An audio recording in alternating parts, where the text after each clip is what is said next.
Rutgers did not make the phone calls that I did.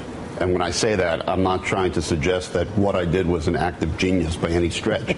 I picked up the phone and in doing sort of basic reporting 101, I called former players, and that's how I discovered it.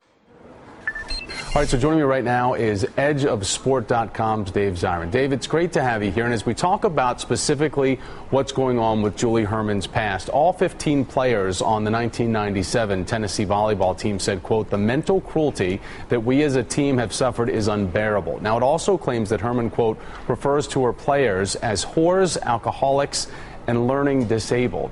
So do you think that Herman's response that she was an intense coach, but there's a vast difference between high intensity and abusive behavior, is enough here based on what the 97 team is saying?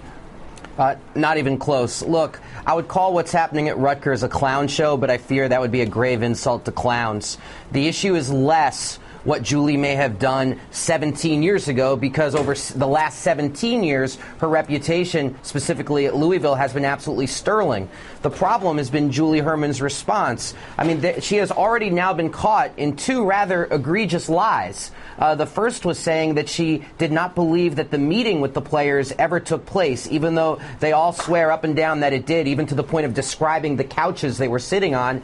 And the second was saying she was never on video telling a former assistant coach that if she got pregnant, she could lose her job. Now, that assistant coach later won a huge financial settlement from Tennessee, and there is videotape. And if there's one thing Rutgers should be sensitive to, is how videotape can help a scandal mushroom even more. And the part that really gets to the school, what makes this an issue that could frankly threaten the future of President Robert Barchi at Rutgers, is that his team of people who hired Julie Herman have said both, we had no idea this was part of her past, and yes, we knew this was part of her past, but we didn't have a problem with it. That does not breed institutional confidence. Dave, I'm going to ask you to stand by. Joining us now by phone is New Jersey Democratic State Senator Richard Cody. He's now calling for the resignation of Rutgers President Robert Barchi. Sir, is this the camel that broke, or the straw that broke the camel's back for you, more than that, were you? By the way, I'm calling on her to resign as well.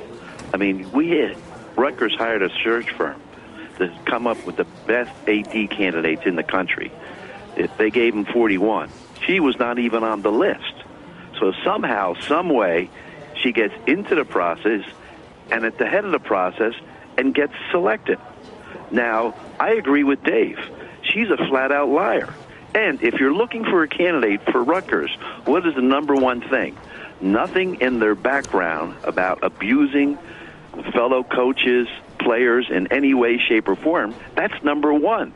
And she has it. And like Dave said, she flat out lied about the instance with the players, about the meeting, about saying to her assistant coach, if you get married and you become pregnant, I'm going to fire you, which she did, and cost the taxpayers of Tennessee $150,000.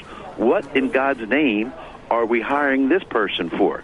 And by the way, the past AD, everybody said he did a great job.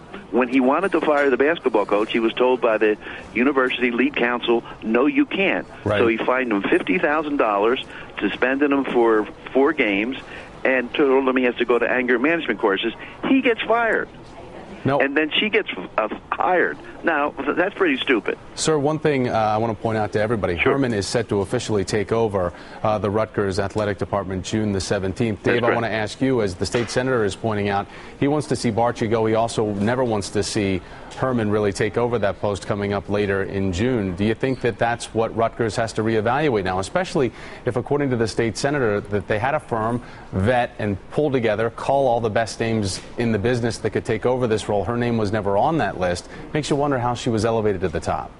Look, Robert Barchi has put all his chips into the middle of the table on the question of Julie Herman. So to ask the question, will Julie Herman have to go, the answer is yes, she will go if Robert Barchi goes as well. It won't just be one or the other. Either both are going to stay or both are going to go. This is an issue that is not going away. All right, I want to say thanks to both you, Dave Zirin, and also State Senator Richard Cody, for joining me. We're back with much more after this.